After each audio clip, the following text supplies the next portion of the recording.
ආයුබෝවන් දූ දරුවනි තොරතුරු තාක්ෂණ විෂයේ නිපුණතා මට්ටම 6.7 යටතේ එන explore how the multiple networks are interconnected to form the internet. ඒ කියන්නේ පරගණ ජාල එකතු වෙලා අන්තර්ජාලය නිර්මාණය වීමේදී ඇතිවන ඒ තාක්ෂණ කරුණු තමයි මේටි ඇතුළත් වෙන්නේ. අපි පළවෙනි පාඩමේ එහි මූලික කොටස අපි හඳුන්වා දෙනු ලැබුවා. අපි එතනින් ඉඳන් ඊතුරු කොටස් ටික අද සලකා බලමු. අපි බලමු අපි එදා පාඩමේදී ක්ලාස් A B C වශයෙන් අන්තර්ජාලයේ භාවිතා කරන IP ලිපිනයන් අපි බෙදා වෙන් කර පහකට. ඊට අමතරව අපි ක්ලාසස් පන්ති කොහොමද අඳුනාගන්නේ කියලා සාකච්ඡා කරා. ඔබට මතක ඇති ක්ලාස් A එකක් කොහොමද අඳුරගන්නේ? ක්ලාස් B එකක් අඳුරගන්නේ කොහොමද? ක්ලාස් C එකක් අඳුරගන්නේ කොහොමද කියලා අපි සාකච්ඡා කරා. ඒ වගේම අපි එහි net ID, host ID අපි අඳුරගන්නේ කොටස් කොහොමද වෙන් වෙන්නේ කියලා අපි සාකච්ඡා කරා. අපි තව දුරටත් අපි බලමු ක්ලාස් A B C වල ලක්ෂණ පරීක්ෂා කරන්න. අපි ඒ වගේම සාකච්ඡා කරා ක්ලාස් A address එක subnet mask එක 255යි 255යි 255යි ක්ලාස් C එකක 255යි 255යි 255යි බිඳුව ක්ලාස් A එකක 255යි බිඳුවයි බිඳුවයි බිඳුව.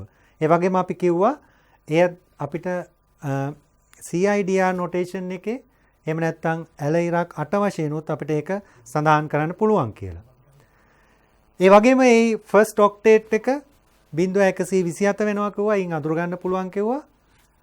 දැන් අද මම සාකච්ඡා කරන්න යන්නේ මෙවැනි class A address blocks කොච්චර පවතිනවද කියලා. ඒ වගේ මේ හැම එකකම කොච්චර ප්‍රමාණයක address ප්‍රමාණයක් තියෙනවද? ඒ වගේම class C address කොච්චර ප්‍රමාණයක් අපිට වෙන වෙන වශයෙන් ගන්න පුළුවන්ද? ඒ හැම එකකම address කොච්චර ප්‍රමාණයක් තියෙද කියලා. මෙතන මේ වගුවේ සඳහන් වෙනවා class A addresses number of network addresses තියෙනවා 128. ඒ කියන්නේ class A addresses 128ක් තියෙන ඔක්කොම. අපිට ආයතන 128කට class A addresses ලබා දෙන්න පුළුවන්. මොකටද අවශ්‍ය වෙන්නේ? සමහර ආයතන වලට මේ අන්තර්ජාලයට සම්බන්ධ වෙන්න අවශ්‍යයි. අපි තුමු මේක තමයි අන්තර්ජාලය.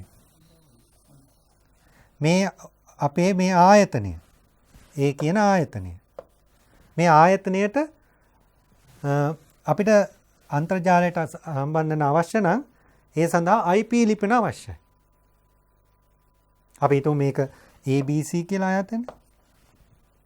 එතකොට අපි මේ A කියන ලිපින 128න් එක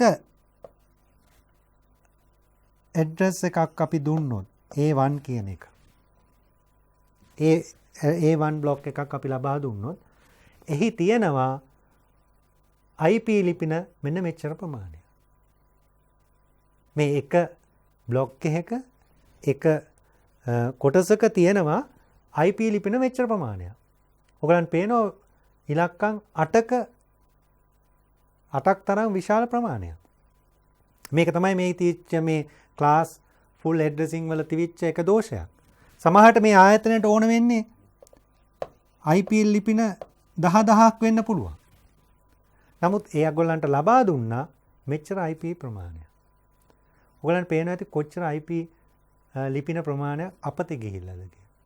යම්කිසි IP ලිපින ප්‍රමාණයක් ආයතනයක ලබා දුන්නොත් ඒ IP ලිපින නැවත වෙනත් ආයතනයක ලබා දෙන්න බෑ. එතකොට අපි මෙතන ඔයගලන්ට පේනවා ඇති මේ IP ලිපින එකක class C address IP ලිපින එක තියෙන්නේ block එකක තියෙන්නේ 254යි IP ලිපින. class B IP ලිපින block එකක තියෙන්නේ 65534ක් තියෙනවා. ඒ IP ලිපින block එකක තියෙනවා 16774යි 214යි ප්‍රමාණය. මිලියන ගාන. එතකොට දැන් අපි හිතමු ආයතන අපිට ඇඩ්‍රස් 1000ක් අවශ්‍ය අපි හිතමු ආයතනයකට IP ලබා ගන්න ඕන එයාට 254ක් දීලා මදි. එයාට දෙන්න වෙනවා 65534. මෙතන 10000ක් ඕන එක්කෙනෙකුට අපි දුන්න මිලියන ගාණක් ඇඩ්‍රස්. පේනවා ඇති මෙතන අපි 1000ක් ඕන වුණාම 65000ක් දුන්නාම 64000ක් අපතේ ගිහිල්ලා.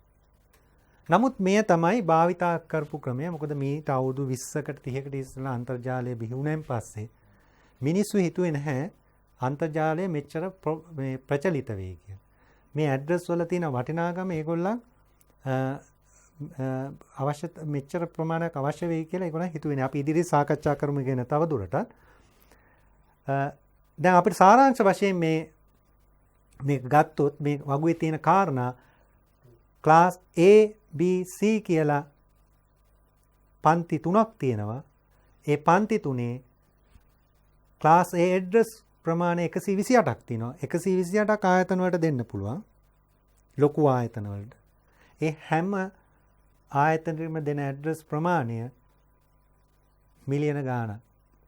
ඒ වගේම ක්ලාස් B එකක් නම් 65534. ක්ලාස් C නම් අපි ආයතනයකට දුන්නොත් ඇඩ්‍රස් 254. එතකොට අපි හිතමු ඇඩ්‍රස් 100ක් ඕන තැනකට අපිට දෙන්න පුළුවන් 254 එකක්. ඇඩ්‍රස් 1000ක් ඕන තැනකට අපිට පුළුවන් 65000 ප්‍රමාණයක දෙන්න. මෙතන මේක දුන්නාම 154ක් අපතේ ගිහිල්ලා. මෙතන ගියාම 64000ක් අපතේ ගිහිල්ලා. මේක දුන්නාම 10000ක් ඕන තැනට මේක දුන්නාම මිලියන ගාණක් අපතේ ගිහිල්ලා. ඒ ආකාරයට පහුගිය අවුරුදු 20 30 තුල මේ IP ඇඩ්‍රස් මේ ක්ලාස් ෆුල් ඇඩ්‍රසින් වලින් බෙදා දීම තුල ලොකු අර්බුදයකට අද වෙනකොට පත් වෙලා තියෙනවා.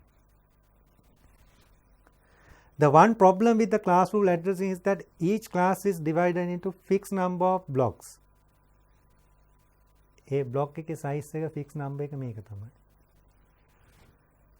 With each block having a fixed size as shown in the table, there are large part of the available address were wasted. අපතේ ගිහින්.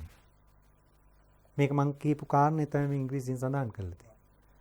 මෙහි අපි 1000ක් යූස් කරනකොට 64000ක් අපි අපතේ යනවා. ඒ 64000 වෙනත් කෙනෙකුට ලබා දීමේ හැකියාවක් නැහැ. දැන් මේකේ පේනවා මේ IPv address මම කිව්වා 2 to the power 32 ප්‍රමාණයක් තියෙනවා. දෙකේ බලය 32 ප්‍රමාණයක් සම්පූර්ණ IP addresses ප්‍රමාණයක් තියෙනවා. අපි ඒක සාකච්ඡා කරා පහුගිය පාඩමේදී. ඒ IP address ප්‍රමාණය මේ වසර 2000 සිට 2011 වෙනකොට ෂෙයා වේගෙන ගියා. මෙය ලබා දෙන අන්තර්ජාතික ආයතන තියෙනවා. ඒ ආයතන තමයි IP address ලබා දෙන්නේ. ආයතන වලට අන්තර්ජාලයට සම්බන්ධ වෙන්න අවශ්‍ය නම් ඒ ලබා දෙනකොට මේ අර දෝෂය නිසා මේ IP address ප්‍රමාණය මේ වගේ 100ක ප්‍රමාණයකට අඩු වෙගෙන ගියා. මෙතන අර්බුදයක් ආවා. IP address මදි වීමක් මේ වගේම අපි බැලුවොත් පරිගණක ප්‍රමාණය භාවිතා වෙන මේ 2020 වෙනකොට මේ අපි පේනවා මිලියන්ස් ගණන් වලින් 25000කට වඩා වැඩි වෙලා අද වෙනකොට IoT කියන සංකල්පයත් එක්ක ගත්තොත් Internet of Things කිව්වහම එක ගෙදරක තියෙන්න පුළුවන් IP address 100ක් 200ක් ඕන වෙන්න පුළුවන් හැම උපකරණයක්ම මේ IP ලිපිනයක් අවශ්‍ය තත්ත්වයට අද සමාජයපත් වෙලා තියෙනවා. ඒක නිසා මේ IPv4 address ප්‍රමාණය ෂෙයා වේගෙන යනවා. ඉල්ලුම IP address වලට මේ වගේ වැඩි වේගෙන යනවා. මේ සඳහා විසඳුමක් හොයමින් පවතිනවා. මේ 2010 ආසන්නයේ සිට පවතිනවා. එහි ප්‍රතිඵලයක් තමයි අපි ඉදිරියේ සාකච්ඡා කරනවා. IPv version 6 කියන එක ආවේ. දැනට අපි පාවිච්චි කරන්නේ IPv version 4. ඒ අර්බුදයට ගිහිල්ලා අවසාන වේගෙන යන ඇඩ්‍රස් ඒට විකල්පයේ විදියට පූර්ණකාලීන විකල්පයේ විදියට අපි IPv6 කියන අලුත් ලිපින ලබා දීමේ ක්‍රමවේදයක් හඳුන්වා දෙමින් දැනට ලෝකයේ පාවිච්චි කරමින් පවතී. දැන් ඊට අමතරව කෙටි කාලින විසඳුම් වශයෙන් ආයතනවල මේ ප්‍රයිවට් IP කියන සංකල්පය පාවිච්චි කරා. අපි බලමු මේ ප්‍රයිවට් IP කියන්නේ මොනවද? පබ්ලික් IP කියන්නේ මොකක්ද කියලා. Public IP address is IP address that used to access internet. අපි ගත්තොත් මේ අන්තර්ජාලය මෙහෙම ගත්තොත් අන්තර්ජාලයට කෙලින්ම සම්බන්ධ වෙලා අපිට අන්තර්ජාලය භාවිතා කරන්න පුළුවන් අපේ ගාව public IP address එකක් තියෙනවා. මොකද මේ public IP මේ address එක ලෝකේ එක්කෙනෙකුට දුන්න නම් එය තව කෙනෙකුට දෙන්න බෑ. ඒක unique. ඒක එකයි ලෝකෙටම එකයි. Public IP address could be assigned to a web server, email server. අපි දන්නවා web අන්තර්ජාල විවිධ සේවාවන් තියෙනවා. web අඩවි, email servers, email සේවාවන් ලබා දීම සඳහා එවැනි ඒවටත් අපිට මේ public IP එකක් තමයි ලබා දෙන්න වෙන්නේ. මොකද එය කෙලින්ම අපිට අන්තර්ජාලයට සම්බන්ධ කරන්න අවශ්‍යතාවයක් තියෙනවා. ඒ වගේම public IP addresses are routed on the internet unlike private addresses. private address වගේ නෙවෙයි. අන්තර්ජාලයේ මේ මෙතනට එන මේ පැකට් එකක්, තොරතුරු පැකට් එකක් ඕනම තැනකට සංසරණය කිරීමේ හැකියාව පවතින public IP එකක් තියෙන machine එකකින් උපකරණයකින්. Private address only supported to work within the local network. Private IP address වලට මේ කියපු private and public ගැන මම කතා කරන්නේ. Private IP address වලට ඒ හැකියාව නැහැ.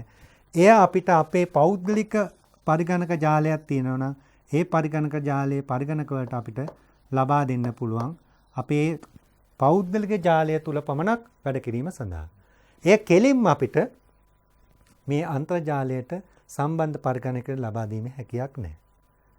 ඒතකොට අපි කොහෙන්ද මේ private IPs ලබා ගන්නේ? class A B C කියලා මම පෙර දවසක මතක් කරා. මේ private IP addresses A class A B C තුලම අපි කොටසක් වෙන් කර ගන්නවා private IP විදියට. උදාහරණයක් විදියට class A වලින් 10.0.0 සිට 10.255.255 දක්වා ඒ පරාසයේ තියෙන IP ප්‍රමාණය අපි මේ private IP addresses විදියට පාවිච්චි කරන්න පුළුවන් ආයතනයට අවශ්‍ය නම්. ඒ වගේම class B address පන්තියෙන් 172.16.0.0 සිට 171.31.255 දක්වා තියෙන ඒ පරාසයේ තියෙන IP address ටිකත් අපිට private IP විදියට පාවිච්චි කරන්න පුළුවන්. ඒ වගේම class C වල 192 168.0.0 සිට 192.168.255 දක්වා අපිට private IP විදියට use කරන්න පුළුවන්. ඒ කියන්නේ උදාහරණයක් class C address ප්‍රමාණය මෙච්චර නම් එයින් පොඩි කොටසක් මෙන්න මේ කොටස ඒ අන්තර්ගත පොඩි කොටසක් private IP විදියට වෙන් කරලා තියෙනවා. ඒක අපිට අපේ තියෙන private networks වල අපේ පෞද්ගලික අපි කියන පොඩි ප්‍රදේශවල තියෙන local area network එකක් අපේ ආයතන ගොඩනැගිල්ලක තියෙන එක්කෝ අපේ කර්මාන්ත ශාලාවක තියෙන ඒ කටයුතු කර ගැනීම සඳහා ඒකට විතරක් සීමා වෙලා අන්න එවැනි network පරිගණක ජාල වලට එය පාවිච්චි කරන්න පුළුවන්. අපි බලමු ඉදිරියේදී කොහොමද පාවිච්චි කරන්න කියලා. તો නැවත වතාවක් ගත්තොත් මේක තමයි ඒ පරාස තුන class A වලින් මේ පරාසය, class B වලින් මේ පරාසය, class C වලින් මේ පරාසය. අපි බලමු මෙතන පොඩි රූප සටහනක් හඳුන්වලා තියෙනවා. කොහොමද අපි මේ අපිට private IP address පාවිච්චි කරලා අපේ ආයතන ආර්ථික වශයෙන් වැඩ කරන්න අපි කොහොමද එම private IP එක පාවිච්චි කරලා අන්තර්ජාලයක් පරිශීලනය කරන්නේ කියලා. දැන් මේ ඩයග්‍රෑම් එක හොඳට පරීක්ෂා කරොත් අපි මෙතන තියෙන router කියන උපකරණය router තමයි මෙතන මේ අවසාන වශයෙන් මේ අන්තර්ජාලයට සම්බන්ධ වෙන්නේ. ඒ වගේම අපි මෙතන පේනවා අපේ එක network එකක්, අපේ ජාලයක්, අපේ තව ජාලයක් මෙතන තියෙනවා. ඔයගොල්ලෝ මේ IP ranges පරාස පරීක්ෂා කරොත් පේනවා ඇති මේ එන්නේ අර පෞද්ගලික හෝ private IP ranges වලින් ඒ පරාසයෙන් එන IP ප්‍රමාණයක්. මෙතනත් තියෙන්නේ ඒ පෞද්ගලික IP නැත්නම් private IP range එකකින් එන පරාසයක්. ඒ පරාසයේ IP තමයි අපි මේ network එකේ මේ ජාලයේ තියෙන පරිගණක වලට අපි ලබා දීලා තියෙන්නේ. උදාහරණයක් විදිහට මේක මාකටිං ඩිපාර්ට්මන්ට් එකේ පරිගණක ජාලය. මේ තියෙන්නේ සේල්ස් ඩිපාර්ට්මන්ට් එකේ පරිගණක ජාලය. ඒ ජාල දෙක කියන්නේ වෙනත් ජාල දෙකක්. ඒ ජාල දෙක මේ රවුටර් එකෙන් මෙතන සම්බන්ධ වෙලා තියෙනවා. රවුටර් එක ඉන්ටර්නෙට් එකට සම්බන්ධ වෙලා තියෙනවා. දැන් ඔයගොල්ලන්ට පේනවා ඇති මේ රවුටර් එකෙන් මේ ගොල්ලන්ගෙන් එන සියලුම ඉල්ලීම් අන්තර්ජාලය හරහා සේවාවන් ලබා ගැනීම සඳහා මේ රවුටර් එක හරහා තමයි යන්නේ. රවුටර් එකට හැකියාව තියෙනවා මෙන්න මේ එන ඇඩ්‍රස් එක මේගොල්ලන් වෙනුවෙන් පබ්ලික් IP ඇඩ්‍රස් එකක් කරා යවන්න. ප්‍රයිවට් IP එකකින් එන ඉල්ලුම පබ්ලික් IP ඇඩ්‍රස් එකක් කරා රවුටර් එකෙන් යවනවා අන්තර්ජාලයට. එහි ප්‍රතිඵලය ආවයින් පස්සේ ආයිත් අවශ්‍ය තැනට යොමු කරනවා. අපි ඉදිරියේ වෙන පාඩමක තියෙනවා අපි කියන්නේ network address translation කියන සංකල්පය තමයි මෙතන සිදු වෙන්නේ. මම ඒ බව මෙතන සඳහන් කරන්නේ මේ වෙන සිදුවෙන ක්‍රියාවලිය පමණයි පැහැදිලි කරේ. මෙතන මේ අදහස් කරපු සාරාංශගත කරොත් අපිට තියුණ ප්‍රශ්නයක්. මොකක්ද ඒ ප්‍රශ්නය? IPv4 version එක IPv4 වලින් ලබා දීපු ඇඩ්‍රස් ප්‍රමාණය ෂෙයා වෙගෙන යනවා. ඒ වගේම ලෝකයේ අන්තර්ජාල පරිශීලනය වැඩි වෙනකොට අන්තර්ජාල සම්බන්ධ වෙන පරිගණක ප්‍රමාණය වැඩි වෙගෙන යනවා. එම නිසා අපිට ඇඩ්‍රස් මදිකමක් තියෙනවා. එම නිසා මෙතන විකල්පය වශයෙන් අපි ප්‍රධාන වශයෙන් ඒ කියන්නේ දීර්ඝකාලීන විසඳුමක් විදිහට IPv version 6 කියන විසඳුමට යන අතරමඟ කෙටි කාලීන විසඳුම් වශයෙන් මෙන්න මේ private IP addresses භාවිතා කරලා තමන්ගේ ආයතන කටයුතු සඳහා අන්තර්ජාලයේ සඳහා සම්බන්ධ වෙන්න නම් එක IP public IP එකක් හෝ දෙකක් පාවිච්චි කරලා ඒ දේ කරගන්න ආකාරය තමයි මේක පැහැදිලි කරන්නේ. එතකොට මේවා තමයි කෙටි කාලීන වශයෙන් විසඳුම් විදියට මේ අර්බුදයේ addresses IPv addresses IPv4 addresses මදිවීම සම්බන්ධයෙන් ගත්තු එක පියවරක් තමයි මම මේ රූප සටහනින් පැහැදිලි කරන්න බලාපොරොත්තු වෙන්නේ. මෙය විස්තරාත්මක network address translation කියන ක්‍රමවේදයේදී හඳුන්වනු ලැබෙනවා. එහි තියෙන කෙරෙන මේ සම්පූර්ණ ක්‍රියාවලිය තමයි මම සරලව මෙතන හඳුන්වන්න උත්සාහ කරේ. දැන් අපි සාකච්ඡා කරා IPv4 වල තිබිච්ච ප්‍රශ්නය. එහිට කෙටි කාලීන විසඳුමක් private IP addresses හරහා ලබා ගන්න පුළුවන් ආකාරය. ඒ වගේම දැන් අපි මෙතනදී කතා කරන classful addressing a large part of the available address were wasted. අපි ඩිස්කස් කරා ඒක සඳහන් කරලා තියෙනවා. අපති ගිහිල්ලා classful addressing which is almost absolute to replace with the classless addressing. ඒක නිසා අපිට තව කෙටි කාලීන විසඳුමක් විදියට classful addressing කියන එක ඒ කියන්නේ class A B C කියලා අපි කතා කරපු මාතෘකාව අපි දැන් වෙනස් කරන්න යනවා class less addressing කියලා. මොකද්ද මේකේ තියෙච්ච ප්‍රශ්නේ? class ABC වල තියෙච්ච ප්‍රශ්නේ අපි නැවත අපි මතු කරොත් මම පෙන්නවා 1000ක් ඕන තැනට අපි 65000ක් ලිපිනයන් ලබා දුන්නා. අපිට 100ක් ඕන තැනට අපි 254ක් ලබා දුන්නා. මේ class less addressing වලින් විසඳුම් විදියට දෙන්න හදන්නේ 1000ක් ඕන තැනට කොහොමද අපි 1024ක් දෙන්නේ? 100ක් ඕන තැනට අපි කොහොමද 128ක් දෙන්නේ? එතකොට අපිට මේකේ යම්කිසි ප්‍රමාණයේ අවශ්‍යතාවය අනුව 4ක් ඕන කෙනෙකුට කොහොමද අපි 4ක් දෙන්නේ? 16ක් ඕන එක්කෙනාට කොහොමද අපි 16ක් දෙන්නේ? උදාහරණයකට අපේ ගෙදරක අවශ්‍ය IP address 4ක්. අපි කොහොමද IP address 4ක් දෙන්නේ ගෙදරට? අනේක තමයි මේ class සංකල්පයෙන් බැහැර වෙලා class ABC වලින් දුන්නොත් මම කිව්වා fixed size blocks තියෙන්නේ. fix කියන්නේ නිශ්චිත IP ranges තමයි ඒකේ තියෙන්නේ. તો class A එකක් ගත්තොත් මිලියන ගාණක්, class B ගත්තොත් 65000ක් address, class C ගත්තොත් 254ක්. නමුත් අපි මේ කතා කරන්නේ classless addressing වලින් අපිට හැකියාව ලැබෙනවා අවශ්‍ය ප්‍රමාණයකට ඉල්ලුමට හරියන විදියට IP ලිපින අපතේ නොයා ඊටාම ඵලදායී විදියට බෙදා හැරීම සඳහා. අපි බලමු classless addressing වල මූලික සංකල්පය මොකක්ද කියලා. Classless addressing එක ආවේ to overcome the address depletion classless addressing was introduced. මේ address වල ප්‍රශ්නය address අපතේ යැවීමේ ප්‍රශ්නය මගහරවා ගැනීම සඳහා තමයි classless addressing ආවේ. Classless addressing is an improved IP addressing system. මේක දියුණු කරපු ප්‍රායෝගික විසඳුමක් සුදුසු විසඳුමක්. It makes the allocation of IP address more efficient. ඉතා කාර්යක්ෂම සහ ඉතා ඵලදායී විදියට මෙය අපිට කරන්න පුළුවන්. අපි බලමු මේ කරන්නේ කොහොමද කියලා. It is also known as කෙටියෙන් CIDR කියලා තමයි අපි සඳහන් කරන්නේ. එය දිග හැරියාම classless inter-domain routing කියන එක තමයි මේ CIDR කියන අකුරු හතරෙන් නිරූපණය වෙන්නේ. In this scheme there are no classes. මම පැහැදිලි කරා මේකෙදී අපිට classes නැහැ ABC, but the addresses are granted in blocks. අපි addresses දෙන්නේ කොහොමද?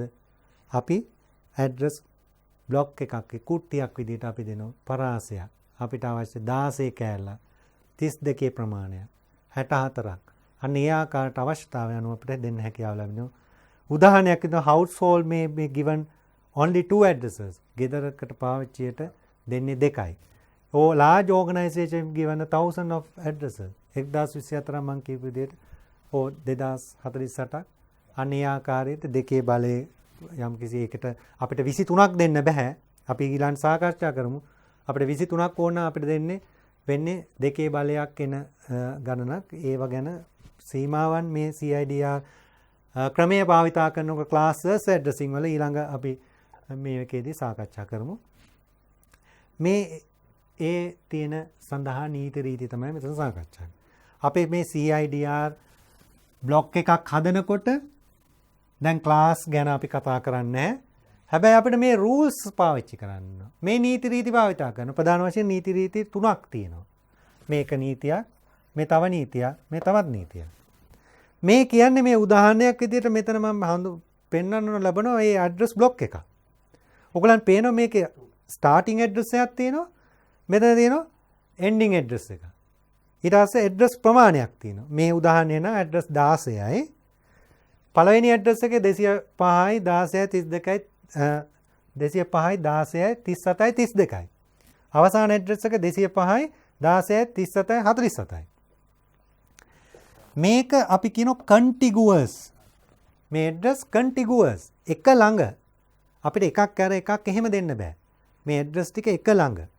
මෙන්න මේ rules තුනෙන් කියන්න බලාපොරොත්තු වෙන්නේ ඒක. පළවෙනි rule එක අපි කියවලා බලමු. All the IP addresses in the CIDR block must be contiguous. මේ ඔක්කොම 32 ගාවට 33 33 ගාවට 34 34 ගාවට 35 ඒ වගේ 47. Contiguous. ඊට පස්සේ the size of the block must be presentable as power of 2. මේ බ්ලොක් එකේ size එක 2 බලය 1, 2 බලය 2, 2 බලය 3, 2 බලය 4. අන්නේ ඒ විදිහට 2 බලය 20 ආකාරයට අපිට 2 බලයක් විය යුතුයි. උදාහරණයක් විදිහට 16 කියන්නේ 2 බලය 4. 16 ලැබුණේ IP address ප්‍රමාණය මේ 2 බලය 14 නිසා. අවසාන වශයෙන් මේ පළවෙනි දෙක තෘප්ත වෙන්න ඕන. ඊළඟට තුන්වෙනි එකත් තෘප්ත වෙන්න ඕන. CIDR බ්ලොක් එකක් අපි ලබා දෙනකොට තුන්වෙනි එක තමයි first IP මේක. first IP එක මේ බ්ලොක් එකේ තියෙන first IP එක of the block must be divisible by the size of the. මේ size එක 16යි. 16 ආවේ 2 බලේ 4න් ඒ 16න් බෙදෙන්න ඕන. ඒක බෙදුණා ඒ කියන්නේ බෙදනවා කියන්නේ යම්කිසි 8 දෙකෙන් බෙදනවා කියන්නේ මොකද්ද? ඉතුරුව බිඳුව නම්. ඒක තමයි බෙදනවා කියන්නේ. එතකොට 16න් මේ IP address එක බෙදුවාම බිඳුව නම් අපි කියනවා තුන්වෙනි මේකේ තියෙන නීතිය තෘප්ත වෙලා තියෙනවා. නීති 3යි. බ්ලොක් එකක් හැදීමේදී පළවෙනි එක කියන්නේ මේ ඇඩ්‍රස් ප්‍රමාණය අපි දෙන එක එක ළඟ ඇඩ්‍රස් වෙන්න ඕන එක ළඟ. ඒ වගේම දෙවෙනි නීතිය එය 2 බලය බලයක් වෙන්න ඕන ඇඩ්‍රස් ප්‍රමාණය මෙතනදි 16යි දෙකේ බලය 4 ප්‍රමාණය. ඒ පළවෙනි ඇඩ්‍රස් එක ඒ බ්ලොක් එකේ ඇඩ්‍රස් ප්‍රමාණයෙන් බෙදෙන්න ඕන. උදාහරණයක් විදියට අපිට බෑ 40 මෙතන 46න් ඉවර කරන්න. 47 ගන්න නැතුව. මොකද එතකොට 15යි. 15 කියන්නේ දෙකේ බලය ගාණක් නෙවෙයි. ඒක නිසා අපිට ඒක හරියන්නේ නැහැ. ඒ වගේම අපිට බෑ මෙතන 31න් පටන් අරගෙන 46න් ඉවර කරන්න. මොකද 31 මෙතන තියුණොත් 16න් බෙදෙන්නේ නැහැ. ඒ වගේම මැද IP ඇඩ්‍රස් ප්‍රමාණයක් අපිට මග හරින්න බෑ. ඒවා සියලු දේම එකට ඒ බ්ලොක් එක ඇතුළට දාන්න ඕන. ඔය කාරණා තුන ඩ්‍රොප්ත කරන්න ඕන මේ CIDR ක්‍රමයට ඇඩ්‍රස් බ්ලොක් එකක් හදා ගැනීම. අපි නැවත බලුවොත් මේ මොකක් ගැනද අපි කතා කරන්නේ? අපිට ප්‍රශ්නයක් තිබුණා. ක්ලාස් ෆුල් ඇඩ්‍රසින් වලදී ක්ලාසස් විදියට අපි ABC කියලා සාකච්ඡා කරා. ඒක තමයි මුල් ආකෘතිය. අන්තර්ජාලය බිහි වෙච්ච කාලේ මිනිස්සුන්ට අත්දැකීම් තිබ්බේ නැහැ. ඒගොල්ලන් දන්නේ අනාගතය කොහොමද කියලා. අන්තර්ජාලය මෙච්චර ප්‍රචලිත වෙයි කියලා අදහසක් තිබ්බේ නැහැ. නමුත් කාලයත් එක්ක යනකොට ඒ නිසා ඒගොල්ලන් ආකෘතියක් හැදුවා. අපි ක්ලාස් ABC කියලා හදමු. ඒ විදිහට අපි බෙදා දෙමු. නමුත් පස්සේදී ප්‍රශ්නයක් ආවා. එය නිසා ඇඩ්‍රස් ප්‍රමාණය අපතේ ගියා. ඒ ඇඩ්‍රස් ප්‍රමාණය අපතේ ගියපු නිසා මොකද වුනේ? ඇඩ්‍රස් මදි වුණා. ඇඩ්‍රස් මදි වුණා මොකද්ද වුනේ? දැන් අපිට වෙන විකල්පයක් ඕන වුණා. ඒ විකල්පය තමයි IPv6. මොකක්ද මේ විකල්පේ දෙන්න බලාපොරොත්තු වෙන්නේ? මේ තියෙන බිට්ස් ප්‍රමාණය වැඩි කිරීම. අපි ඊළඟට අන්තිමට කතා කරන ඔය බිට්ස් ප්‍රමාණය 32 දැන් තියෙන්නේ 32යි. එක 128ක් කරලා ඇඩ්‍රස් ප්‍රමාණය මේව කරන. උදාහරණයක් විදිහට අපි බලමු ඒ විසඳුම ගැන මෙන්න මේ විදිහට. අපි ටෙලිෆෝන් නම්බර්ස් ආදී අපේ අවුරුදු 20කට විතරයි උඩදී අපි හිතමු ඩිජිට්ස් 6කින් තමයි ලංකාවේ ටෙලිෆෝන් නම්බර්ස් තියෙන්නේ නැත්තේ. පස්සේ ටෙලිෆෝන් භාවිතා වෙන වැඩි වෙනකොට අපි ඒක 10කට දික් කරා. මොකද අපිට 10ක් ගත්තොත් වැඩිපුර ප්‍රමාණයක් අපිට ටෙලිෆෝන් නම්බර්ස් දෙන්න පුළුවන්. අනාගතයේදී ඒකත් මදි වුණොත් අපිට මේක 20 කරන්න වෙනවා. ඒ වගේ විසඳුමක් තමයි මේ IPv6 වලදී ලබා දීලා තියෙන්නේ. ඒක තමයි පූර්ණ කාලීන විසඳුම. මේ කතා කරන්නේ මේ තියෙන IP ඇඩ්‍රස් ටික ඵලදායී විදියට බෙදා හැරීමේ ක්‍රමයක් ක්ලාස් ABC ආකාරයේ නොවන. ඒක තමයි ඉල්ලන්නේ කීයද? ඒ ප්‍රමාණයට සරලන ප්‍රමාණයක් IP ඇඩ්‍රස් ලබා දීම. මම උදාහරණයක් කිව්වොත් 4ක් කිල්ලුවොත් 4ක් දෙන්න. 6ක් කිල්ලුවොත් 8ක් දෙන්න. 100ක් කිල්ලුවොත් 128ක් දෙන්න. දෙකේ බලයේ අගයක් ඒ විදියට ලබා දුන්නාම මේ ක්‍රම පාවිච්චි කරාම යම් කිසි දුරට තියෙන ඉතුරු වෙච්ච IP ඇඩ්‍රස් ප්‍රමාණය හෝ ක්ලාස් IPv4 වල තියෙන දැනට ඉතුරු වෙච්ච IP ප්‍රමාණය අර කියන අපතේ යාම වළක්වාගෙන අපිට බෙදා හැරීම සඳහා හැකියාව ලැබෙනවා. අද වෙනකොට ලෝකයේ මේ ක්ලාස් ABC කියන සංකල්පය බැහැර කළා. මෙන්න මේ සංකල්පය තමයි දුවන්නේ. නමුත් ඔබට මේ විෂය කරුණු විදිහට අපිට හදාරීම අවශ්‍ය නිසා ඒ අතීතයේ පාවිච්චි කරපු දේවලුත් අපිට සඳහන් කිරීමට අවශ්‍ය වෙනවා. අපි උදාහරණයක් සලකා බලමු. මේ තියෙන ඇඩ්‍රස් බ්ලොක් එකක්. මේ ඇඩ්‍රස් බ්ලොක් එකේ අපි බලමු මේ කියන කාරණා තුප්ත වෙනවද කියලා. අර කියපු කාරණා 6 3 මෙතන මේ බ්ලොක් එක ඒ 3 පිළිපදිනවද? ඒ කාරණා මේ නීති රීති 3 පිළිපදිනවා නම් අපිට කියන්න පුළුවන් මේක valid IP බ්ලොක් එකක්. නැත්තම් එය හරි පාවිච්චි කළ හැකි නියම IP බ්ලොක් එකක් කියලා අපිට සඳහන් කරන්න පුළුවන්. පළවෙනි එක මොකද්ද? අපි බලමු the address are contiguous. 32 33 37 47 හරි. ඒක contiguous. දෙක the number of addresses 2 to the power 4 16. මම ඉස්සෙල්ලා සාකච්ඡා කරපු එකමයි තියෙන්නේ 16යි. address 16යි. දෙවෙනි එක තෘප්ත වුණා. තුන්වෙනි එක මොකද්ද? මේ IP starting address of this මේ block එකේ first address එක නැත්නම් starting address එක පළවෙනි address එක පටන් ගන්න address එක බෙදෙන්න ඕන 16. එය සුළු කරන්නේ අපිට ඒ බයිනරි විදියට ඒක දිග හැරියාම මේ ගාන තමයි එන්නේ. මේ අගය මේක බයිනරි නම්බර් එකක්. මේ ඩොට්ස් එක අයින් කරපුවා අපි දන්නවා මේක මේ බයිනරි නොටේෂන් එකක් මේ විදිය ආකාරයක අපිට ගන්න පුළුවන්. අපි එදා සාකච්ඡා කරා. මේක තමයි අපි පරිවර්තනය කරේ ඩොට් ඩෙසිමල් නොටේෂන් එකට. අපි පෙර අපේ පාඩමේදී සාකච්ඡා කරා. අපි මේ නැවත ඒ தත්ත්වයට ගිහිල්ලා අපි බයිනරි නම්බර් එක ඩෙසිමල් නම්බර් එක බවට සම්පූර්ණ වශයෙන් පරිවර්තනය කරාම අපිට පුළුවන් ඒක 16න් බෙදුවාම උත්තරයක් එනවා. ඒක හරියටම බිඳුව ශේෂයක් නැතුව බෙදෙන බව. ඒකෙන් මේ තුන්වෙනි අර අපි කතා කරපු නීතිය තෘප්ත වෙනවා. ඒක නිසා අපිට කියන්න පුළුවන් මේ බ්ලොක් එක වැලිඩ් බ්ලොක් එකක්. මෙය යම්කිසි ආයතනයකට ලබා දිය හැකි IP බ්ලොක් එකක් විදියට. එතකොට අපි බලමු මේ IP address බ්ලොක් එකක් ලබා දුන්නාම එහි තවත් පැතිකඩක්. IPv4 addressing a block of address can be defined as this one. දැන් අපිට ප්‍රශ්නේ තියෙන්නේ දැන් class A B C කියලා අඳුර ගන්න ක්‍රමයක් තිබ්බා අපිට. අපිට මතකයිනේ බිඳුවෙන් පටන් ගන්නවා නම් පළවෙනි ඔක්ටෙට් එකේ එක class A. එක බිඳුවෙන් පටන් ගන්නවා නම් class B. එක බිඳුවෙන් පටන් ගන්නවා class C ආදී වශයෙන් අපි නීති රීති එතෙන්දී ඒ class full addressing වල classes අඳුරගන්නේ කොහොමද කියලා අපිට නිර්ණායකයක් තිබුණා. දැන් අපි බලමු මේ බ්ලොක් එකක් දෙනකොට ඒ බ්ලොක් එක කොහොමද අඳුරගන්නේ කියන අපි යම් කිසි ක්‍රමවේදයක් අපි හඳුන්වා දෙන්න ඕන. ඒ තමයි මෙතන තියෙන්නේ.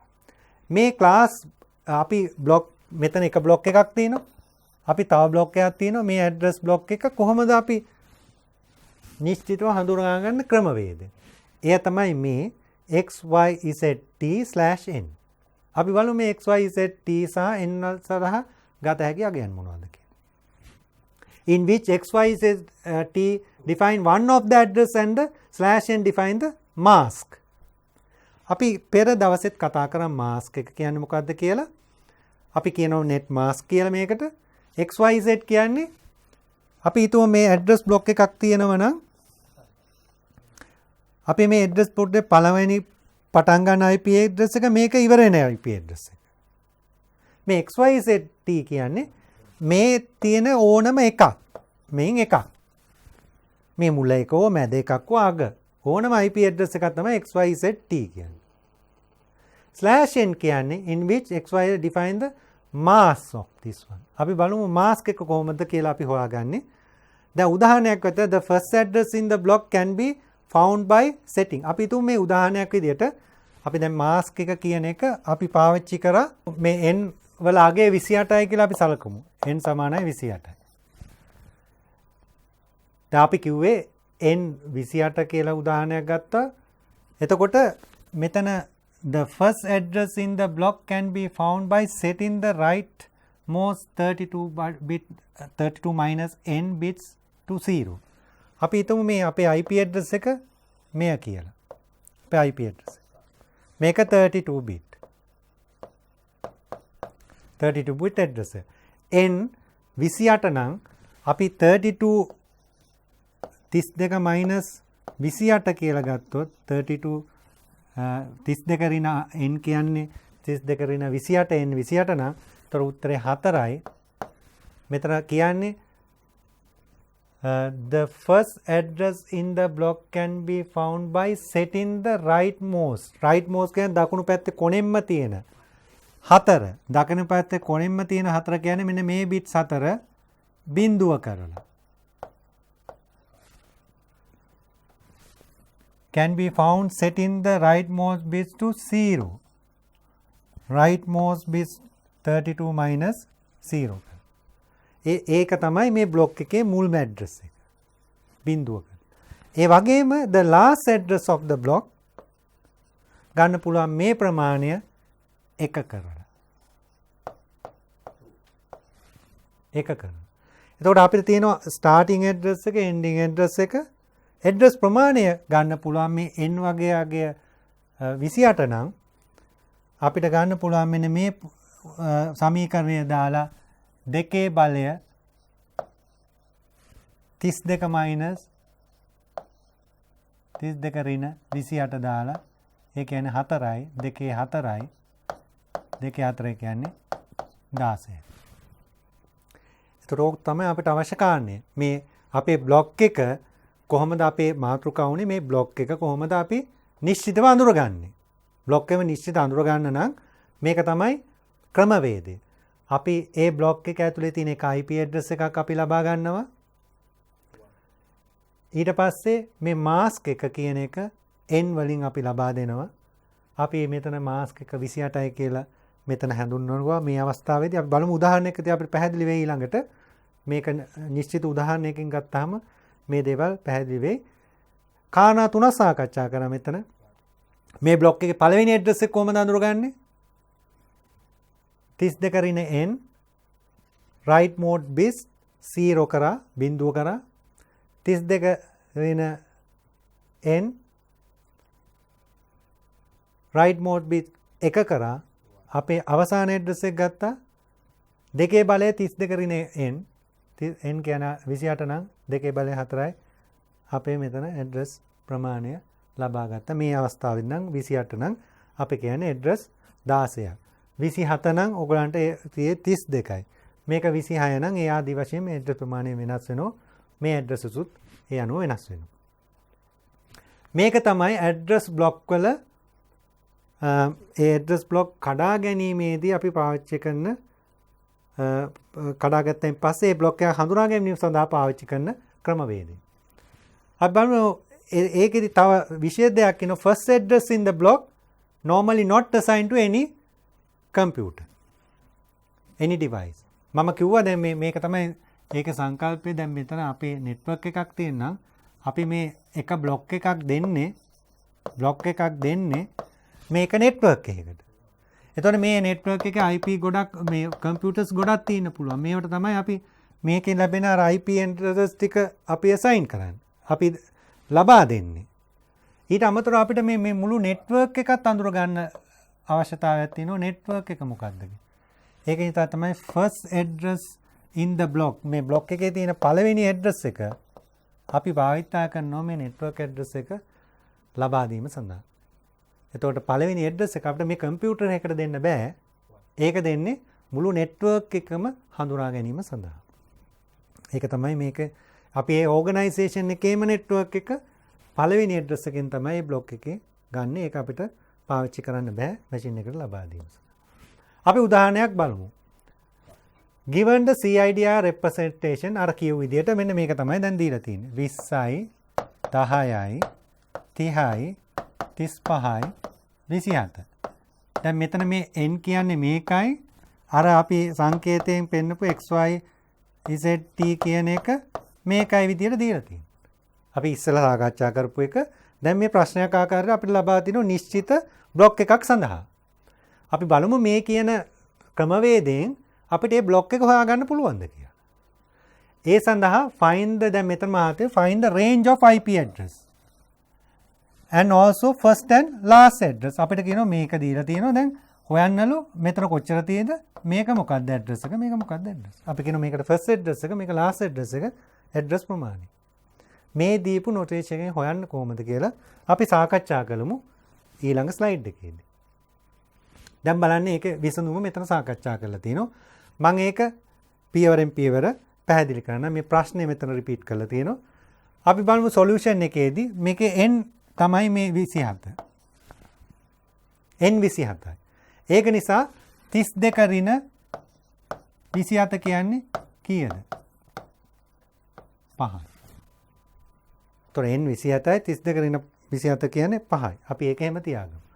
දැන් මේක තමයි අපේ IP address එක. අපි ඉස්සෙල්ලම කරන්න ඕනේ මේ IP address එක අපි ලියා ගන්න ඕන මෙන්න මේ binary notation එක. අපි පළවෙනි දවසේ මේ ගැන අපි අභ්‍යාස කරා. කොහොමද binary number එකක octal අපි decimal කරන්නේ? decimal එකක් කොහොමද binary කරන්නේ? ඒ නිසා අපිට මේ එක එක කෑල්ල වෙන වෙනම ඒකට අදාළ binary වලට ගේන්න පුළුවන්. ඒක මම මෙතන සාකච්ඡා කරන්න යන්නේ. එතකොට මේ දෙකම එකම දෙයක්. මේක IP address එක binary වලින් ලියලා මෙතන IP address එක dotted decimal එකෙන් නැත්නම් අපි 10 පාදයේ ඉලක්කම් dots වලින් සමන්විත විදියට පහසුවට මතක තියාගන්න තේරුම් ගැනීම පහසුව සඳහා යොදාගත්තු ක්‍රමයකද. මේක තමයි නියමාකාරය. එතකොට මෙතනින් පස්සේ අපිට පුළුවන් දැන් අපි මේක 27 කියන එක මේ විදිහට ලියාගත්තා. දැන් බලමු අපි මේ පහ අපි පහ හොයාගත්ත මෙතන 27 නිසා 32 ඍණ n කියන්නේ 27යි 5. right most bits අපි මේ 5 අඳුරගත්තා. ඒ right most bits මෙන්න මේ 5. මේ 5 එකවරක බිඳුව කරා ඒ 5 එකවරක 1 කරා. බිඳුව කරාම අපිට ආවා බ්ලොක් එකේ පළවෙනි ඇඩ්‍රස් එක. ඒතර මේක අපිට සුළු කරලා ගන්න පුළුවන් නොටේෂන් එක. මේක අපිට සුළු කරලා ගන්න පුළුවන් නොටේෂන් එක. ඒක ගත්තාම මේක සුළු කරාම මේ අග එනවා. මේක සුළු කරාම මේ අග එනවා. හරිද? මේක ආයිත් අපි පෙර තත්ත්වයට ගෙනිච්චාම මේක 20 වෙනවා. මේ ටිකට අපි අත තිබ්බේ නැහැ. මේ කොටස 10 වෙනවා. මේ කොටස 30 වෙනවා. හැබැයි අවසානයේ වෙනස් වුණා. මේ සෙට් කරාම මේ ඔක්කොම බිඳුවට ඒක 32 වුණා. ඔක්කොම එකට සෙට් කරාම 63 වුණා. එතකොට මුල් ඇඩ්‍රස් එක 32යි අග ඇඩ්‍රස් එක 63යි. දැන් ඇඩ්‍රස් ටික ගැනලා ඕනනම් කියන්න පුළුවන්. නැත්නම් අපිට සමීකරණයෙන් ඇඩ්‍රස් ප්‍රමාණය ගන්න පුළුවන්. ඒක 2 බලය 5. මොකද මේ අගය 5 නිසා. ඒ කියන්නේ 32යි. දැන් මම මෙතන ඔප්පු කරා මේ නොටේෂන් එකෙන් මේ සංකේත ක්‍රමයෙන් අපිට පුළුවන් නිශ්චිතව IP බ්ලොක් එකක් කෙනෙකුට ලබා දෙන්න. ඒ IP බ්ලොක් එකේ අපිට තියෙනවා අන්තර්ගත වෙලා පළවෙනි IP එක මොකද්ද? අවසාන IP එක මොකද්ද? IP ප්‍රමාණය මොකද්ද? ඒ වගේම මම මීට ඉස්සෙල්ලා සයිඩ් එකේ සඳහන් කරා ඒකේ පළවෙනි IP එක අපිට පරිගණකයක් ලබා දීම සඳහා භාවිත කළ නොහැක හේතුව එම IP බ්ලොක් එක IT නෙට්වර්ක් එක හඳුනා ගැනීම සඳහා භාවිතා කිරීමට අපිට වෙන් කරන්න සිදු වෙන බව. මේ ස්ලයිඩ් එකේ අපි බලාපොරොත්තු වෙන්නේ අර නෙට්වර්ක් ඇඩ්‍රස් එක ගැන කතා කරපු ටික නැවත තහවුරු කරන්න. නෙට්වර්ක් ඇඩ්‍රස් කියන්නේ first address in the block. අපි දැන් බ්ලොක් එක කියන එක අඳුරනවා. අපි දන්නවා CIDR notation එක විදිහට අපිට බ්ලොක් එකක් කියන්නේ මොකක් කියලා සංකල්පය දැන් අපි හඳුන්වලා ඉවරයි. ඒ බ්ලොක් එකේ පළවෙනි ඇඩ්‍රස් එක තමයි IP address එක class normally assign first address. Not any device with we are not assigning ඒක දාන්නේ නැහැ කිලිම කම්පියුටර් එකට. මොකද ඒ නෙට්වර්ක් එකට අපි වෙන් කරලා තියෙනවා. ඒ ස්පෙෂල් ඇඩ්‍රස් එකක්, ඒක විශේෂ ඇඩ්‍රස් එකක්. ඒවා රවුටර්ස් වලට අවශ්‍ය වෙනවා. ගමන් මාර්ගයේදී හොයාගන්න නෙට්වර්කෙන් නෙට්වර්ක් එකට යන්න. ඒක ස්පෙෂල් ඇඩ්‍රස් එකක් කියලා සඳහන් කරේ ඒකයි. ඒ වගේම it is used the network address that represent the organization network. ඒ වගේම මේ අපි නෙට්වර්ක් ඇඩ්‍රස් එක මේක N1 නම් මේක N2 නම් අපි මේ ඉන්ටර්නෙට් එක සම්බන්ධ වෙනකොට මෙන්න මේ ඉන්ටර්නෙට් එක මේ ඉන්ඩිවිජුවල් කම්පියුටර් තනි කම්පියුටර් සම්බන්ධයෙන් ඒගොල්ලන් සලකා බලන්නේ. ඒගොල්ලන් බලන්නේ මේ N3 නෙට්වර්ක් එක සහ N2 සහ N1 අතර කොහොමද ගනුදෙනු කරන්නේ කියලා. එතකොට ඒ අපි රවුටර්ස් කියන උපකරණ සම්බන්ධ වෙලා මේ නෙට්වර්ක් සම්බන්ධ කරනකොට මේ රවුටර් එකට අවශ්‍ය මේ එක කම්පියුටර් එකේ IP ඇඩ්‍රස් එක නෙවෙයි මේ සම්පූර්ණ නෙට්වර්ක් එකට අයිති IP ඇඩ්‍රස් එක. අන්න ඒ සඳහා තමයි මේ අපි මේ first address එක මේ block එකේ ලබා ගන්න. It is used as the network address and also these network addresses are used by the routers. මේ routers use කරනවා. ඉදිරියේදී අපි සාකච්ඡා කරන පාඩම routers වල ක්‍රියාකාරීත්වය අපිට සාකච්ඡා කරන්න තියෙනවා. ඉදිරි පාඩමකදී routers පාවිච්චි කරන මේ network address එක අපි බලමු. ඊට පස්සේ උදාහරණයක් විදිහට මේ diagram එක පැහැදිලි කරනවා. යම්කිසි නිශ්චිත network එකක් උදාහරණයක් network එකක්. ඕගලන්ට පේනවා ඇති මේ තනි network එක. ඒ network එකේ මේ කළු පාට මේ කොටසෙන් තියෙන මේ හැම එකක්ම මේ මෙතන බෙන 192 188යි බිඳුවයි. 192 188යි බිඳුවයි. 198යි බිඳුවයි. ඒ නිසා ඒ ටික මේ හැම එකටම පොදුයි. හැම කම්පියුටර් එකකටම මේක පොදුයි. වෙනස් වෙලා තියෙන්නේ මේ අග එක. මේක 3යි, මේක 1යි, මෙතන අපි ගත්තොත් 2යි, මෙතන 1යි, මෙතන අපි කතා කරලා තියෙන 6යි. එතකොට බිඳුව සයින් කරලා නැහැ. කොහෙටවත්. ඒ බිඳුව තමයි මේකේ නෙට්වර්ක් ඇඩ්‍රස් එක. මෙන්න මේ කියන සම්පූර්ණ නෙට්වර්ක් එකේ ඇඩ්‍රස් එක මුළු නෙට්වර්ක් එකම හඳුන්වන්නේ බිඳුවෙන්. නිසා ඒක අපිට දෙන්න බෑ මේ ඩිවයිස් එකකට. ඒ වගේම අපිට මේක කියන්න පුළුවන් මේකේ මේ නෙට්වර්ක් එකේ මාස්ක් එක විදියට 255 බිඳුව. මොකද හේතුව ඔයගලන්ට පේනවා මේක බිටු 24ක් නිශ්චිතව වෙනස් නොවී තියෙනවා. ඒ කියන්නේ අපි කියන මේක මේ /24 බ්ලොක් එකක්. මේක /24 බ්ලොක් එකක්. ඒක නිසා මේක නෙට්වර්ක් ID එක ඔයගලන්ට පේනවා ඇති. මෙන්න මේකයි 192 168 192යි 168යි බිඳුව ඒ වගේම මේ host ID එක මේකට host ID එකේ කොටස වෙනස් වෙමින් පවතුණා. මේක තමයි මේකේ ලක්ෂණය. ඔකට මම මෙතනදී පැහැදිලි කරන්න උත්සාහ කරේ network address එක කියන එක මෙතන අපි පැහැදිලි කරගත්තා. මේකේ තියෙන host ID කොටසයි net ID කොටසයි සහ මේ /24 කියන address block එකක් බවත් මම මෙතන ඔප්පු කරනු ලැබුවා. අපි බලමු තවදුරටත් එහාට ගිහලා network දෙකක්. මේකේ බලන්න. මේකේ තියෙනවා මෙතන එක network එකක් තියෙනවා. මෙතන තියෙනවා තව network එකක්. මේක පාවිච්චි කරලා තියෙන්නේ මේ block එක. මේක පාවිච්චි කරලා තියෙන වෙනස් block එකක්. මේක ඔයගලන්ට පැහැදිලි පේන්නේ නැත්නම් මම කියන්න 172යි 31යි 16.0/24 කියන එක තමයි මෙතන තියෙන්නේ. එතකොට මේ network දෙකක් මේ router එකෙන් සම්බන්ධ වෙලා තියෙනවා. එතකොට මේ network එකේ address එක වෙන්නේ 172යි 31යි 32යි බිඳුව. මේකේ address එක වෙන්නේ 172යි 31යි 16යි බිඳුව. මේ මුළු network එකම අපි හඳුන්වන්නේ මේ IP address එකෙන්. මේ මුළු network එකම හඳුන්වන්නේ මේ IP address එකෙන්. මේක /24 කියලා මෙතන කියලා දීලා තියෙන නිසා අපිට පේනවා මේ bit 24ක් වෙනස් වෙන්නේ නැහැ. ඉතුරු 8 තමයි වෙනස් වෙන්නේ. මේවට කියනවා අපි host bits කියලා. මේකට කියනවා අපි network bits කියලා.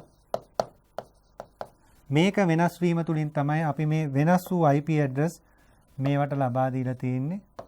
බිඳුව හැර. බිඳුව කියන එක ඒක network එක හඳුන්වා දීම සඳහා පාවිච්චි කරලා තියෙනවා. එතකොට මෙතන අපි පෙන්නුවා මීට ඉහත අපි ස්ලයිඩ් එකේ සාකච්ඡා තනි network එකක්. මෙතන network දෙකක් තියෙනවා. ඒ network දෙක IP block දෙකක් use කරලා තියෙනවා. මේ IP block එකේ size එක 254ක් IP address තියෙනවා. මොකද /24 නිසා. ඊට පස්සේ අපි වෙනත් අපිට ඉදිරියේදී සාකච්ඡා කරන්න තියෙනවා සබ්නෙටිං ගැන. අපි එතෙන්දී නැවත ඔය කතා කරපු මාතෘකාව දෙසට මතුවෙනවා. දැන් අපි වෙනත් පැත්තකට යනවා මේ ස්ලයිඩ් එකේ. මේක මේ DHCP සේවාව ගැන තමයි මෙතන හඳුන්වනු ලබන්නේ. DHCP සේවාවේදී කෙරෙන්නේ දැන් ඇත්තටම යම්කිසි network එකකට සම්බන්ධ පරිගණක තියෙන්න පුළුවන්. මේ පරිගණක සඳහා අපිට IP ලිපිනයන් ලබා දෙන්න ඕන මෙය එකිනෙකා කමියුනිකේට් හතර sannivedanaya කිරීමට සහ අන්තර්ජාලයට පිවිසීමට ඉන්ටර්නෙට් එකට යන්න ඕන නැහැ. මේ ඉන්ටර්නෙට් එක සම්බන්ධ වෙන්න ඕන නම් මේ හැම පරිගණකයකටම අපිට ලබා දෙන්න ඕන IP ලිපිනයක්. මේක සාමාන්‍යයෙන් අපිට පුළුවන් මැනුවලි ලබා දෙන්න. manually assigning කියන්නේ මේක බාරව ඉන්න network administratorට ඇවිල්ලා පුළුවන් මේ කම්පියුටර් එකෙන් වෙන වෙනම ඒකේ තියෙන IP address එක ලබා දෙන්න. එහෙම නැත්නම් අපිට පුළුවන් යම්කිසි server එකක් ස්ථාපිත කරලා මෙන්න මේ විදියට ඒ server එකට කියන්න පුළුවන් මෙන්න මෙයා ඉල්ලුවාම එයාට IP address එකක් දෙන්න. මෙයා ඉල්ලුවාම එයාට IP address එකක් දෙන්න. අපි කියනවා ඒක dynamically ඒක නිකන් වෙනස්. ඒ කියන්නේ මේ වෙලාවේ නැහැ. මේ කම්පියුටර් එක ඕන් වුණායින් පස්සේ දැන් මොහොතකින් මේ ඉල්ලුව ගමන් ඒ IP address එක මේ DHCP server එකෙන් එයාට ලැබෙනවා. DHCP is the protocol used to assign IP address to arriving host in a TCP/IP network. ඒ කියන්නේ දැන් මේ වෙලාවේ boot up වෙච්ච machine එකක් switch on කරපු machine එකකට IP address දෙීමේ හැකියාවක් තියෙනවා. rather than a network administrator manually assign an IP address to each arriving host, the DHCP will assign IP address automatically. ඉබේටම ඒක ලබා දෙනවා. මෙතන rather than network administrator manually assign an IP address to each arriving host, the DHCP will assign IP address automatically. මෙයා ඉබේටම ඒ computer එකේ ආරම්භයේදී computer එකට IP address එකක් නැහැ. කම්පියුටර් එක ඕන් වෙච්ච ගමන් IP එකක් ලැබෙනවා. ඊළඟ එක ඕන් වෙච්ච ගමන් IP එකක් ලැබෙනවා. ඒ ආකාරයට අපිට විසඳුමක් දෙන්න පුළුවන් මේ DHCP සේවාව හරහා. අපි බලමු මේක සිදු වෙන්නේ කොහොමද කියලා. ඒකෙන් තියෙන වාසි බලලා ඊට පස්සේ සිදු වෙන ආකාරය බලමු. මේකෙදී අපිට වෙන වාසි තමයි IP address assign on demand. අවශ්‍යතාවය අනුව අපේ ගාව IP address තියෙන පුළුවන් 100ක්. හැබැයි අපේ වටේ network එකේ තියෙන පුළුවන් කම්පියුටර් 1000ක්. හැබැයි එක වෙලාවට පාවිච්චි කරන්නේ 100ක් වෙන්න පුළුවන්. කම්පියුටර් 1000ක් තිබුණාට අපේ ගාව තියෙන IP address 100යි. ඒතකොට on demand කියන්නේ එයාට ඉල්ලන වෙලාවට දීලා ආයෙත් ගන්නවා. එයා ඉවරුණා එම්ප. ඒතකොට එකම IP address එක අපේ දෙතුන් දෙනෙකුට දෙන්න පුළුවන්. ඒ විදිහට අපේ අර තියෙන ප්‍රශ්න निराකරණය කරන්න පුළුවන් කෙටි කාලෙ වශයෙන්. මම කිව්වේ ප්‍රශ්නේ මොකද්ද IPv4 addressing වල තියෙච්ච address මදිවීම කියන ප්‍රශ්නය මගහරවා ගන්න පුළුවන් තවත් ක්‍රමවේදයක් තමයි අර private IP use කරපු වගේ මේ DHCP සේවාව හරහා ලබා දෙන්නේ. ඒ වගේම අනිත් එක avoid manual IP configuration. manual කියන්නේ labor intensive නැත්නම් මේ අපිට මිනිස් ශ්‍රමය භාවිතා කරන්න වෙන අවස්ථාවක්. අපිට පුළුවන් ඒක ඉබේට පරිගණකය සේවාවක් විදියට ලබා දීලා ඒක ඔටෝමැටිකලි සිදු කරන්න. ඒ වගේම support mobility of laptops. උදාහරණයක් විදිහට අපි හිතමු මම මේ laptop එකක් අරගෙන යනවා මගේ තියෙන කම්පියුටර් එකක්. මම එක තැනකට යනවා. එතන තියෙන network එකේ IP block එක වෙනස්. ඒතොර ඒකේ network එකට මම ගහපු ගමන් මට එතනින් IP එකක් ලැබෙනවා. මම ඉන්ටර්නෙට් යනවා. මම යනවා වෙන ආයතනයකට. මම දැන් මේ NI ආයතනයේ ඉන්නේ. මම මේ NI ආයතනයට ඇවිල්ලා මගේ පරිගණකය ගැහුවාම එතන තියෙන DHCP සර්වර් එකෙන් මට දෙනවා IP address එක. එතකොට මට අවශ්‍ය නැහැ මම මෙතන ඉඳන් මෙතනට යනවා මෙතන ඉඳන් මෙතනට යනවා. ඒ අවශ්‍ය තැනට කාලය තැන අනුව IP එක මට අවශ්‍යතාවය අනුව on demand ලබා ගැනීම හැකියාව තියෙනවා. ඒ නිසා විශේෂයෙන් Wi-Fi network තියෙන ගොඩක් ආයතනවල dynamically ඒ කියන්නේ ඒ IP range එකට කවුරු හරි ඒ පරිසරයට ආව ගමන් laptop එකක් අරගෙන එයාට IP එකක් දෙන විදියට on demand එයාගේ ඉල්ලීම අනුව සකස් වෙලා තියෙනවා. ඉතින් ඒවා ඒකේ තියෙන වාසි විදියට තමයි මම මෙතන දකින්නේ. ඊට අමතරව අපි බලමු මේ සේවාවේදී සිදුවෙන ක්‍රියාවලිය මොකක්ද කියලා. මෙතනදී DHCP server එකක් කියලා එකක් තියෙනවා. DHCP client කෙනෙක් ඉන්නවා. client කියන්නේ කම්පියුටර්. client ඕනේ මොකද්ද? server ගෙන් IP address එක. මොකටද? අන්තර්ජාලයට පිවිසීම සඳහා ජාලයට සම්බන්ධ වීම සඳහා. On the left side we have a client computer without an IP address. මෙයාට IP address එකක් නැහැ දැන්. එයා මේ left side එකේ ඉන්නවා. On the right side there is a DHCP server. අපි කියනවා මේක DHCP සේවාදායකය. එයාට තියෙනවා දැනට IP එකක් එයාට තියෙනවා. ඊට අමතරව එයාගේ අතේ තියෙනවා IP block එකක්. ගොනුවක් තියෙනවා බෙදා හරින්න පුළුවන් on demand. ඒ වගේම this DHCP server will supply an IP address to the client computer dynamically. අපි කියනවා dynamic IP address එකක් මේක static. මෙන්න මෙතනටත් පොඩි තේරුමක් එනවා. ඕගලන්ගේ කවුරු ආවොත් dynamic IP address එකයි static. මෙන්න මෙතන තියෙන අවස්ථාව මේ server එකේ තියෙන නිශ්චිත IP එක. ඒක වෙනස් වෙන්නේ නැහැ. server එක විසින් client ගේ on demand දෙන IP address එක dynamically. එයාට අද දීපු එක නෙවෙයි හෙට හම් වෙන්නේ.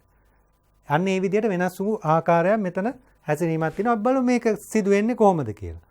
මේ රූප සටහන් බලුවොත් පියවර 4ක් තියෙනවා. මේකේ බලුවොත් මෙන්න මේ වගේ network එකක අවස්ථාවක් හිතමු.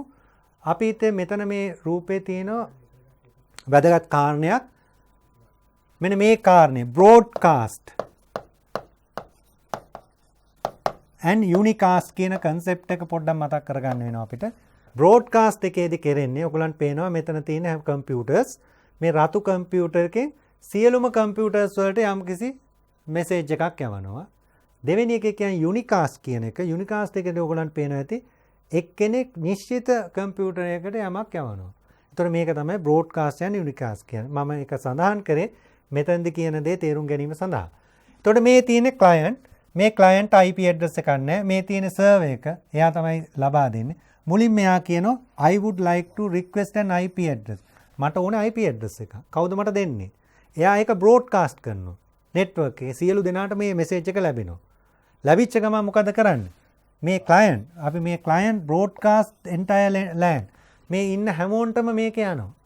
මේවා නම් computers නැත්නම් මේවා නම් computers මේ හැමෝන්ටම යනවා. ඒක ලැබෙනවා මේ server එකට.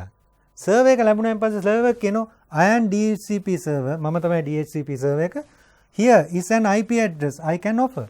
මෙන්න IP address එක ඔයාලට ඕන නම් ගන්න. ඒක unicast කරනවා. එයා යවන්නේ ඉල්ලපු එක්කෙනාට විතරයි. ඒකයි එයා මෙතනට unicast කරන්නේ. දැන් ඊට පස්සේ කරන්නේ මොකද්ද? ඒක ලැබුණා ඉල්ලපු එකන I accept the IP address offer. ඒ දීපු offer එක එයා ගන්නවා. එයාට ඕන නොගෙන ඉන්න පුළුවන්. එයා ගත්තු බව client broadcast to the LAN network. හැබැයි ඒකේ සර්වර් එකට විතරක් නෙවෙයි. එයා හැමෝටම කියනවා. මොකද අනික් කට්ටිය දැනගන්න ඕන දැන් මම මේ IP address එක ගත්තා මගේ IP address එක මේකයි කියලා. ඒ දැනුවත් වීම සඳහා එයා broadcast කරා. ඊට පස්සේ එයා broadcast කර message එක මේ සර්වර් එකටත් ලැබුණා අනික් කට්ටියක් දැනගත්තා. එයා කියන okay your acceptance is acknowledged. මම ඔයා බාරගත්ත බව දැන් දැනගත්තා.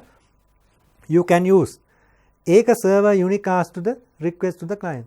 ඒක server එක කරන්නේ මෙයාට විතරයි අනික් කට්ටියට කියන්න ඕනේ නැහැ. server එක IP එක ඒකෙන් පස්සේ allocate කරා ඉල්ලපු එක්කනට වෙන කෙනෙකුට දෙන්නේ නැහැ. මේක තමයි ක්‍රියාවලිය. පැහැදිලි කරොත් අපි සාරාංශේ IP එකක් broadcast කරා ඉල්ලලා client server එක unicast කරා එකක් දුන්නා offer එකක් ආයි client මම ගත්ත කියලා broadcast කරා ඊට පස්සේ server එක acknowledge කරා හරි ඔයා ඔක ගන්න පාවිච්චි කරන්න කියලා okay එක දුන්නා. ඊට පස්සේ බලමු අවසාන වශයෙන් අපි අද දවසේ IPv6 ගැන මම කතා කරා.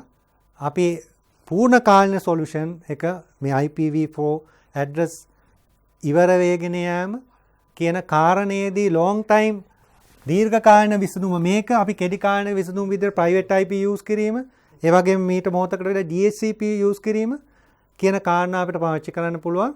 මොකද DHCP එකේ මම කිව්වා අපිට පුළුවන් address 100ක් තියාගෙන 1000කට support කරන්න. මොකද එක වෙලාවට මේ 1000ම එන්නේ නැති නිසා.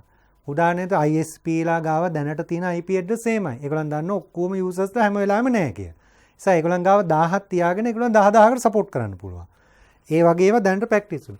IPv6 එකේ ප්‍රධාන වශයෙන් තියෙන්නේ මේක තමයි short term solution වෙනුට දීපු දීර්ඝ කාලීන විසඳුම. long term problem එකකට නිශ්චිත විසඳුම මේක තමයි permanent solution එක. මේකෙදි කරේ මේ ඇඩ්‍රස් එක දික් කරා. මම කිව්වගේ ටෙලිෆෝන් නම්බර්ස් ප්‍රමාණය ඩිජිට් 6කින් දුන්නා මදි නම් සබ්ස්ක්‍රයිබර්ස්ලා වැඩි නම් අපි මේක දික් කරනවා 10කට. ඒ වගේ මෙතන 32ක් දැන් තිබ්බ IPv4 වල ඇඩ්‍රස් එකේ දිග දැන් ඒක 128කට දික් කරා. ඒක ඔයගලන් තේරෙනවා 128 දික් කරනවා දෙකේ බලය 128 කියන අපිට ගණන් කරන්න බැරි ප්‍රමාණයක IP ඇඩ්‍රස් ප්‍රමාණය. ඒක ඉවර වෙන තව අවුරුදු සෑහෙන ගාණක් යයි. ඒක නිසා අපිට මේක දැනට ප්‍රමාණවත් කියලා උපකල්පනය කරන්න පුළුවන්. ඒතකොට මේ IP address එක 120 bits long IP address එකක්. ඒක නිසා ඒක 2 to the power 128 ප්‍රමාණයක් තියෙනවා. ඒක අපි අර binary වලින් ලියනවා වගේ මේ 192 248 48 එක ආදි වශයෙන් dotted decimal එකෙන් binary එක ලිව්වා වගේ වෙනත් ක්‍රිටිකමයක් පාවිච්චි කරන hexadecimal numbers වලින් ලියන්න. මේ ආකාරයෙන් binary numbers 4 අරගෙන ඔයගලන් දන්නවා binary numbers 4ක් ගත්තොත් ගන්න පුළුවන් අගයන් තමයි 0.0.0 ඉඳන් 1 ඉඳන් 1 1 1. ඒතර බිඳුව කියන එක බිඳුව කියලා represent කරනවා මේ කියලා f කියලා මේව කරනවා. ඒ කියන්නේ 0.1 කියන්නේ 3.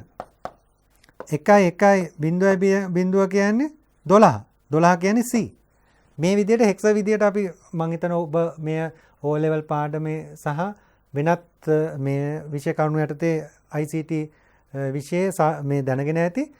ඒ විදිහට මේ A B 8 9 කියන එක වෙන්නේ මේ 8ක් අපි සුළු කරාම ඒකට අදාළ binary number එකට අපිට පුළුවන් බිඳුවේ ඉඳන් F දක්වා 0 1 2 9 දක්වා ගිහිල්ලා A B C D F දක්වා ගිහිල්ලා අකුරු වලින් අපිට නිශ්චිතව මේව කරන්නේ. එතකොට C D E F කියන අකුරු වෙන්නේ ඒ සුළු කිරීම ආශ්‍රේ.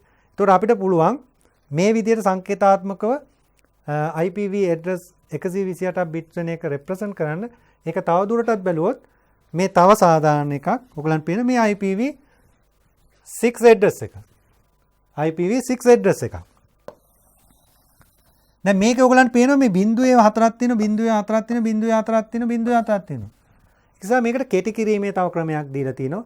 ඒ බිඳුවේ 4ක් අපිට තනි බිඳුවකින් නිරූපණය කරන්න පුළුවන්. මේ බිඳුවේ 4 අපිට තනි බිඳුවකින් නිරූපණය කරන්න පුළුවන්. මේ බිඳුව 4ක් තනි බිඳුවකින් නිරූපණය කරන්න පුළුවන්. මේ බිඳුව 4ක් තනි බිඳුවකින් නිරූපණය කරන්න පුළුවන්. ඊට අමතරව බිඳු 3ක් එකට ආපු එක අපිට කෙලින්ම බිඳුත් නැතුව මේ විදිහට නිරූපණය කරන්න පුළුවන් කෙටි කරන්න පුළුවන්. ඒක තේරුම් ගන්න පුළුවන් මේ සංකේතාත්මකව. දැන් මෙතන ඇත්තටම අපි ඔයගලන්ට පේනවා අවසාන වශයෙන් මේ අපි සිම්ප්ලිෆයි කරලා කෙටිම ආකාරයක හඳුන්වලා තිනවා. මේ විදිහට IPv address 6 addressing scheme එක අපිට තාවුරු කරන්න පුළුවන්. අද පාඩමේ සාරාංශගත කරොත් අපි ප්‍රධාන වශයෙන්ම සාකච්ඡා කරා IP block එකක් මොකක්ද කියලා. IPv4 වල තිබිච්ච දුර්වලකම් IPv6 කියන එක හඳුනා දීමට හේතුව සහ IPv4 block එකක් හඳුනා ගැනීමේ හැකියාව ඉදිරි පාඩමකදී අපි ඉදිරි කරුණු සාකච්ඡා කරන්න බලාපොරොත්තු වෙන අද පාඩම මෙතනින් නිමා වෙනවා. ආයුබෝවන්.